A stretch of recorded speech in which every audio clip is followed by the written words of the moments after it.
কবিতা বহাগ বিহু কথা সুৰ দীপজ্যোতি ডেকা আবৃত্তিকাৰ দীপজ্যোতি ডেকা। বহাগৰ বতন পায় কুলিকেতেকীয়ে গীত গায়, কুলিকেতেকীৰ গীত শুনি প্ৰকৃতিৰো হাল পায়।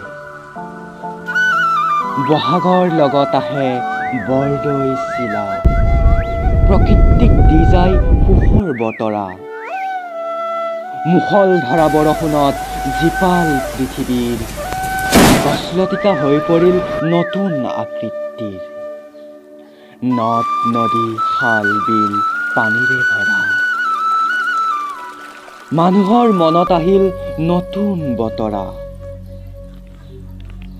বহাগৰ বিহুতে গৰুক গা ধুৱাই, সন্ধিয়া পৰতে ন পঘা পিন্ধাই। বহাগ আমাৰ সাদিনীয়া বিহু, ধৰ্মীয় অনুষ্ঠান, সকলোকে দি যায় আনন্দ লভাৰ দান। বহাগ বিহু হ'ল অসমীয়াৰ মান, বিশ্বই জানে ইয়ে আমাৰ সন্মান। বহাগৰ বিহুতে জুৰিছে বিহুগীত ডেকা গাভৰুৱে মিলি, আহঁতৰ তলত নাচিছে নাচনীয়ে ঢোলৰে চাপতি। বহাগৰ বিহুতে বিহুৱান যাচিলে মৰমবোৰ বাঢ়ি যায়।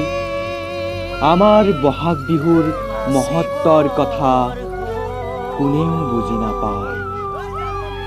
ধন্যবাদ।